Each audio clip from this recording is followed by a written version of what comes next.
ലോക്സഭാ തെരഞ്ഞെടുപ്പിലെ മികച്ച വിജയത്തിന് ശേഷം ഉപതെരഞ്ഞെടുപ്പുകൾക്ക് ഒരുങ്ങാൻ കോൺഗ്രസ്. കെപിസിസി നേതൃയോഗം അടുത്തയാഴ്ച ചേരാനാണ് ആലോചന. ഉപതെരഞ്ഞെടുപ്പുകളിലെ സ്ഥാനാർത്ഥികളുടെ കാര്യത്തിൽ അനൌദ്യോഗിക ചർച്ചയും പാർട്ടിക്കുള്ളിൽ ആരംഭിച്ചു. ചേലക്കര, പാലക്കാട് നിയമസഭാ മണ്ഡലങ്ങളിലേക്കുള്ള ഉപതെരഞ്ഞെടുപ്പാണ് കോൺഗ്രസിന് മുന്നിലെ പ്രധാന അജണ്ട.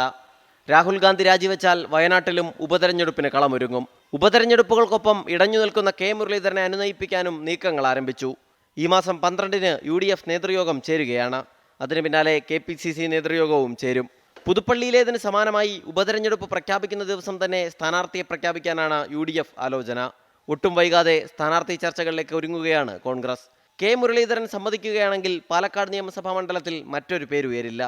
യൂത്ത് കോൺഗ്രസ് സംസ്ഥാന അധ്യക്ഷൻ രാഹുൽ മാങ്കൂട്ടത്തിനെയാണ് ഷാഫി പറമ്പിലിന് താൽപ്പര്യം. പ്രതിപക്ഷ നേതാവ് VD സതീശനും രാഹുൽ മാങ്കൂട്ടത്തിനെ സ്ഥാനാർത്ഥിയാക്കാമെന്ന താൽപ്പര്യക്കാരനാണ്. KPCC വൈസ് പ്രസിഡന്റ് VT ബൽറാമിന്റെ പേരും ആലോചനയിലുണ്ട്. ചേലക്കരയിൽ രമ്യ ഹരിദാസിനാണ് പ്രഥമ പരിഗണന.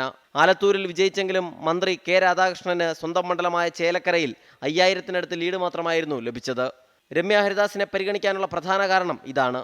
2019 ലോക്സഭാ തെരഞ്ഞെടുപ്പിൽ ആലപ്പുഴയിൽ നിന്ന് പരാജയപ്പെട്ടതിന് പിന്നാലെ ഷാനിമോൾ ഉസ്മാനെ അരൂർ ഉപതെരഞ്ഞെടുപ്പിൽ മത്സരിപ്പിച്ച മുന്നനുഭവവും പാർട്ടിക്ക് മുൻപിലുണ്ട്.